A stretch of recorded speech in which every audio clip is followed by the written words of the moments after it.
boardroom fell silent as Maria Santos walked through the glass doors for the last time as CEO. Her heels clicked against marble floors that had once echoed with her confident stride during countless presentations, strategic meetings, and company victories. Today, those same floors bore witness to her departure from the tech empire she had built from the ground up. Behind her, whispers followed like shadows. Token hire, diversity appointment, lucky break. The words had haunted her for 3 years, growing louder with each quarterly success, each industry award, each groundbreaking innovation her leadership had delivered. They couldn't accept that a woman of color had earned her position through merit, vision, and relentless determination. What they didn't know was that someone had been watching, someone had been documenting, someone who understood that justice sometimes requires more than just walking away with dignity. Marcus Chen had spent 15 years as Maria's closest advisor, first as her chief technology officer, then as her most trusted confidant. While Maria faced the cameras and the critics, Marcus worked in the shadows, building not just revolutionary software, but an ironclad case that would soon turn their world upside down. 3 years earlier, Maria had been the obvious choice for CEO. Her track record spoke volumes. She had led the development of 3 breakthrough products that generated over $2 billion in revenue. Her engineering teams consistently delivered ahead of schedule. Her vision for artificial intelligence integration had positioned the company ahead of competitors who were still playing catch-up. The board's unanimous decision should have been celebrated. Instead, it was questioned from day one. Industry publications ran features with headlines like "bold choice" and "risky bet," as if appointing the most qualified candidate was somehow experimental. Investors asked pointed questions about her experience, demanding details they had never requested from her male predecessors. Employees whispered about the real reasons behind her promotion. Maria absorbed each slight, each microaggression, each coded comment with professional grace. She focused on results, believing that performance would silence the critics. Quarter after quarter, she delivered. The company's stock price doubled. Employee satisfaction reached all-time highs. Innovation accelerated at an unprecedented pace. Yet the whispers persisted. They grew louder when she made tough decisions, questioning her judgment. They diminished her successes, attributing them to market conditions or her team's efforts. They scrutinized her leadership style, her communication approach, her very presence in spaces where women like her had rarely been welcome. Marcus watched it all unfold. He saw how board members interrupted Maria in meetings while deferring to less experienced male executives. He witnessed investors directing technical questions to him instead of her, despite her superior expertise. He documented every email that questioned her capabilities, every meeting where her ideas were dismissed only to be praised when later presented by someone else. More importantly, he began collecting evidence of what was really happening behind closed doors. The truth was more sinister than casual bias or unconscious prejudice. A small group of board members and senior executives had been actively working to undermine Maria's leadership from the beginning. They had expected her to fail, and when she didn't, they decided to ensure her failure themselves. Marcus discovered their private communications through routine IT security protocols. The messages revealed a calculated campaign to discredit Maria's achievements, sabotage her initiatives, and create conditions that would justify her removal. They shared strategies for making her look incompetent. They coordinated talking points to question her decisions. They even discussed ways to manipulate financial reporting to make her performance appear weaker than it was. The conspiracy included James Patterson, the company's former CEO, who had been forced to step down due to ethical violations, but retained significant influence as board chair. Patricia Williams, the chief financial officer, who had been passed over for the top position and harbored deep resentment. Robert Kim, a senior vice president who believed the CEO role should have been his by virtue of his tenure and connections. Together, they had orchestrated a campaign of professional assassination that went far beyond typical corporate politics. They were systematically destroying the reputation and career of one of the industry's most talented leaders simply because they couldn't accept her success. Marcus faced an impossible choice. Speaking up would likely cost him his own career and potentially accomplish nothing if the conspiracy ran too deep. Staying silent meant watching a brilliant leader be destroyed by prejudice and ambition. He chose a third option. He would gather enough evidence to expose the truth and ensure that justice would be served regardless of the personal cost. For months, Marcus quietly compiled a comprehensive record of the conspiracy. He captured screenshots of discriminatory communications. He recorded meetings where Maria's contributions were minimized or ignored. He documented financial irregularities designed to make her performance appear inadequate. He gathered testimony from other employees who had witnessed the systematic undermining of their CEO. The evidence painted a clear picture of deliberate sabotage motivated by sexism and racism. It showed how talented executives had their ideas stolen and credited to others. It revealed how budgets were manipulated to create artificial crises that would reflect poorly on Maria's leadership. It exposed a network of bias that extended beyond just a few bad actors to encompass a culture of exclusion and discrimination. Marcus also discovered that Maria wasn't the conspiracy's only target. Other women and minority employees had faced similar treatment, though none at such a high level. The pattern was unmistakable and legally damning. As he built his case, Marcus maintained his normal routine, attending meetings, managing his team, supporting Maria's initiatives. He watched her continue to excel despite the obstacles, never knowing that someone was working to ensure her tormentors would eventually face consequences for their actions. The breaking point came during a particularly hostile board meeting where Patterson openly questioned Maria's competence while presenting falsified performance data. Williams smirked as she delivered a financial report that deliberately obscured the company's strong results under Maria's leadership. Kim suggested that perhaps the CEO role required different qualities than Maria possessed. Maria maintained her composure, but Marcus could see the toll their attacks were taking. He knew that even the strongest person has limits, and his brilliant, dedicated leader was approaching hers. That night, he made the final decision to act. Marcus didn't go to Maria first. He went to the lawyers. The law firm he contacted specialized in employment discrimination and corporate malfeasance. They reviewed his evidence with growing amazement and anger.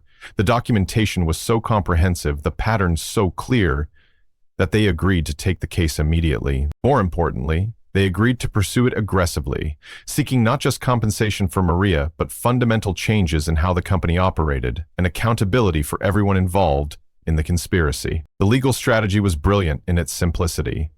Rather than just filing a discrimination lawsuit, they would pursue criminal charges for fraud, racketeering, and conspiracy.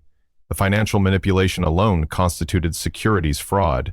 The coordinated campaign to destroy Maria's reputation while she led a publicly traded company violated numerous federal laws. They would also seek damages not just for Maria, but for every employee who had been harmed by the toxic culture the conspirators had created. The class action would encompass wrongful termination, harassment, discrimination, and lost wages, affecting dozens of current and former employees. The lawyers estimated potential damages in the hundreds of millions of dollars, not including criminal penalties and the complete restructuring of corporate governance they would demand. Marcus finally approached Maria on a quiet Friday evening as she worked late in her office, reviewing reports for another challenging board meeting. He knocked gently and entered to find her staring out the window at the city lights below. Without saying a word, he placed a thick folder on her desk. Inside was a summary of everything he had discovered, everything he had documented, and everything the lawyers were prepared to do about it. Maria read in silence for nearly an hour. Her expression shifted from confusion to disbelief to anger to something approaching relief. Finally, she looked up at Marcus with tears in her eyes. They had tried to destroy her. They had questioned her competence, minimized her achievements, and poisoned the culture of the company she loved, but they had underestimated the loyalty and integrity of the people who truly knew her worth. More importantly, they had left a trail of evidence that would ensure they faced consequences for their actions. The legal papers were filed on a Monday morning, hitting the conspiracy like a tsunami. By noon, the story had broken across major business publications. By evening, it was trending on social media platforms worldwide. The evidence was damning and undeniable. Screenshots of discriminatory emails filled news reports. Recordings of biased meetings played on business television programs. Financial documents showing deliberate manipulation were analyzed by experts who expressed shock at the brazenness of the fraud. Patterson, Williams, and Kim found themselves named not just in civil lawsuits, but in criminal indictments.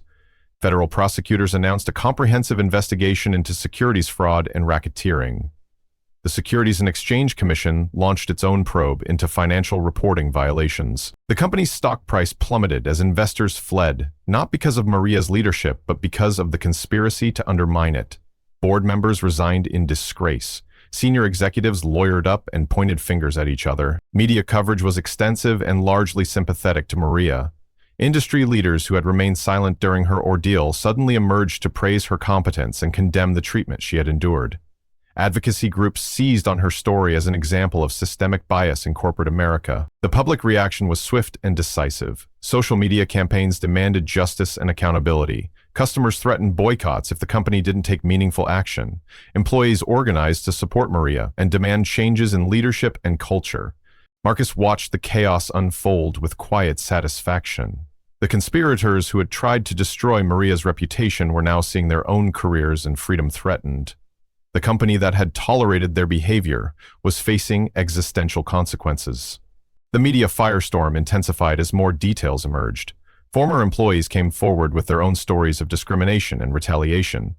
A pattern emerged that painted a picture of systemic bias that had infected the company's culture for years. Women described being passed over for promotions despite superior qualifications. Minorities shared experiences of being excluded from important meetings and decision-making processes. The conspiracy against Maria wasn't an isolated incident. It was the culmination of years of institutional prejudice. Tech industry publications began investigating similar patterns at other companies. Maria's case became a catalyst for a broader examination in corporate leadership. Other executives, inspired by her courage, began speaking out about their own experiences with bias and retaliation. The impact extended beyond the corporate world. Universities began analyzing the case in their business ethics courses. Law schools used it to teach about employment discrimination and corporate accountability. Congressional committees announced hearings on discrimination in publicly traded companies, with Maria scheduled to testify about her experiences. Social media amplified every development. Hashtags supporting Maria trended worldwide. Professional networks buzzed with discussions about bias, meritocracy, and accountability. Young professionals, particularly women and minorities, shared their own stories of being called diversity hires or having their qualifications questioned. The conversation had grown far beyond one company or one industry. But the most important outcome was still ahead. The legal proceedings moved faster than anyone expected. The evidence was so overwhelming that defense attorneys advised their clients to negotiate settlements rather than face trial. Criminal prosecutors offered plea agreements in exchange for cooperation and restitution. Patterson was the first to fall. Faced with potential decades in prison for fraud and racketeering, he agreed to cooperate with investigators and pay substantial damages. His resignation from all corporate positions was immediate and permanent. His reputation, built over decades in the industry, was destroyed overnight. Williams followed within weeks. Her financial expertise, which she had used to manipulate reports and mislead investors, now worked against her as prosecutors built an airtight case for securities fraud. She agreed to pay millions in damages and accept a lifetime ban from serving as a corporate officer. Kim's position was even worse. His communications had been the most explicitly discriminatory, filled with racist and sexist language that made him legally and professionally radioactive. No plea agreement could save his career or his reputation. The civil settlements were staggering. Maria received compensation that reflected not just her lost earnings, but the deliberate damage to her reputation and career prospects. The class action, on behalf of other affected employees, resulted in additional millions in damages and comprehensive reforms to company policies and practices. More importantly, the legal victory established precedents that would protect other executives from similar treatment. Law firms across the country began citing the case in discrimination and retaliation claims. Corporate boards implemented new governance standards to prevent such conspiracies. The criminal convictions sent a message that corporate discrimination and fraud would face serious consequences, not just civil penalties, but potential imprisonment for those who orchestrated such schemes. Beyond the legal victories, the case triggered a fundamental shift in how the business world viewed discrimination. Corporate boards across the country began implementing new oversight mechanisms specifically designed to prevent bias in leadership decisions. Executive search firms developed new protocols to ensure diverse candidate pools weren't just window dressing but genuine efforts to find the best talent regardless of background. The ripple effects reached into venture capital and private equity, where investors began demanding evidence of inclusive practices before committing funds. Companies found themselves under scrutiny, not just for their financial performance, but for their commitment to meritocracy and fair treatment of all employees. And Maria's story became required reading in executive leadership programs. Her quotes appeared in business magazines and leadership books. The phrase, "excellence speaks louder than prejudice," became associated with her legacy, inspiring countless professionals who faced similar challenges. The technology sector in particular began a period of introspection and reform. Major companies instituted anonymous reporting systems for discrimination and bias. Industry conferences featured panels on inclusive leadership and the costs of prejudice. Professional organizations developed new standards for evaluating executive performance that specifically addressed bias and discrimination. Maria's vindication was complete, but it came at a personal cost that money couldn't fully address. The 3 years of questioning, undermining, and attack had taken their toll. The stress had affected her health, her relationships, and her confidence in ways that would take time to heal. Yet she emerged from the ordeal stronger and more determined than ever. The legal victory had validated what she had always known, that her success was earned through talent, hard work, and vision, not luck or tokenism. The industry that had once questioned her leadership now recognized her as a symbol of resilience and excellence. Speaking invitations poured in from conferences, universities, and corporations seeking to learn from her experience. Board positions were offered by companies eager to demonstrate their commitment to diverse leadership. Maria used her platform to advocate for systematic changes in corporate culture and governance. She spoke about the importance of true meritocracy, the danger of unconscious bias, and the need for accountability when discrimination occurs. Her story inspired countless other professionals who had faced similar challenges. Women and minorities in leadership positions reached out to thank her for fighting back and proving that justice was possible. Young professionals saw her example as proof that talent and determination could overcome prejudice and conspiracy. The support extended internationally. European executives facing similar discrimination cited Maria's case in their own legal proceedings. Asian business leaders invited her to speak about inclusive leadership and corporate accountability. African entrepreneurs referenced her story when discussing the challenges of building diverse leadership teams. Maria received letters from students who had changed their career paths after learning about her experience. Some chose law, inspired to fight discrimination in the courts. Others pursued business, with renewed determination to create inclusive corporate cultures. Still others entered technology with confidence that their contributions would be valued based on merit rather than dismissed due to bias. The psychological impact on other executives was profound. Leaders who had previously suffered in silence began speaking up about their experiences. The isolation that discrimination creates began to break down as people realized they weren't alone in facing these challenges. Support networks formed, mentorship programs expanded, and allyship became a recognized and valued trait in corporate leadership. Marcus, who had risked his own career to expose the truth, was recognized as a hero by those who understood his crucial role in achieving justice. Maria ensured that his courage and loyalty were rewarded with career advancement and industry recognition. Together, they had not just defeated a conspiracy, but exposed a culture of bias that extended far beyond one company. Their victory created ripple effects throughout the industry, leading to policy changes, increased accountability, and greater awareness of discrimination in corporate leadership. The case became a landmark in employment law and corporate governance. Business schools began teaching it as an example of both systematic discrimination and effective legal response. Corporate training programs used the story to illustrate the importance of inclusive leadership and the consequences of bias. The company itself underwent fundamental transformation. New leadership, new policies, and new culture emerged from the wreckage of the conspiracy. Employee satisfaction improved dramatically. Innovation accelerated under genuine meritocratic principles. Financial performance reached new heights when talent was truly valued regardless of background. Maria eventually moved on to even greater challenges and successes, her reputation not just restored but enhanced by her courage in fighting back. She became a role model for leaders who refused to accept discrimination and a symbol of hope for those facing similar challenges. The conspirators, meanwhile, faced lasting consequences for their actions. Patterson never worked in corporate leadership again, his reputation permanently destroyed. Williams found herself unemployable in the financial industry, her expertise tainted by her criminal conduct. Kim's career ended in disgrace, his discriminatory communications forever part of the public record. Their downfall served as a warning to others who might consider similar schemes. The legal precedents established by the case made such conspiracies far more risky and expensive. Corporate boards became more vigilant about preventing discrimination and more responsive when it was reported. The story also highlighted the importance of allies like Marcus, who risked their own positions to expose injustice. His example inspired others to speak up when they witnessed discrimination, knowing that silence often enabled continued abuse. Maria's story resonates because it represents more than just one person's victory over prejudice. It demonstrates that justice is possible when courage meets preparation, when evidence defeats assumptions, and when the legal system works as intended to protect the innocent and punish the guilty. The conspirators who tried to destroy Maria underestimated not just her strength, but the strength of those who believed in fairness and justice.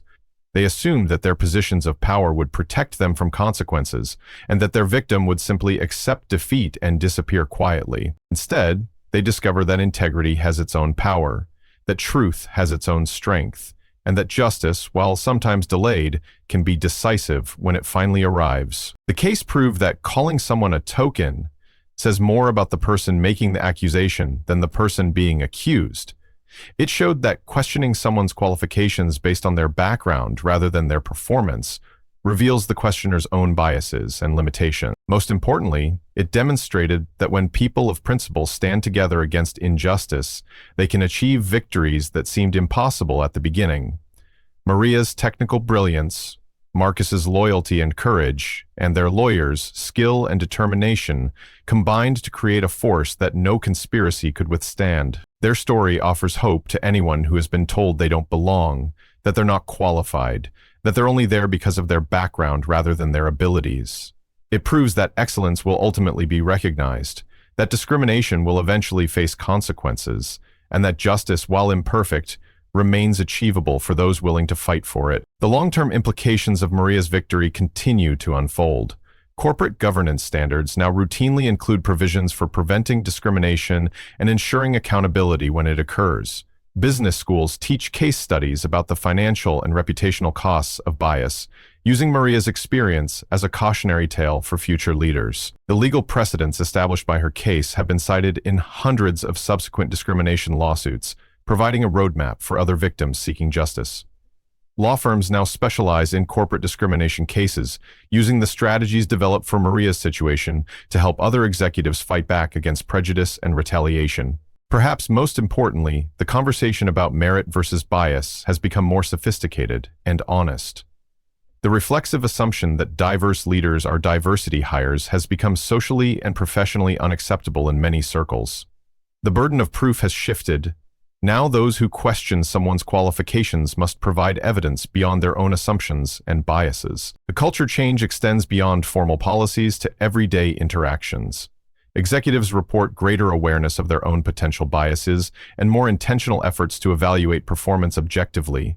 Meeting dynamics have shifted as leaders become more conscious of who speaks, who gets interrupted, and whose ideas get credit. Maria's legacy isn't just about one person's victory over discrimination. It's about creating a business environment where talent is truly valued regardless of its packaging, where excellence is recognized regardless of who demonstrates it, and where justice is available to those with the courage to seek it. The boardroom that once echoed with whispers about Maria's legitimacy now stands as a testament to the power of truth over prejudice, merit over assumption, and justice over conspiracy. Her story continues to inspire leaders who refuse to accept limitations imposed by others' biases, and who know that their success is measured not by the acceptance of those who doubt them, but by the results they achieve and the principles they uphold. In the end, they called her a token CEO. He called their lawyers and took everything. But the real victory was proving that talent, integrity, and courage will always triumph over prejudice, conspiracy, and hate.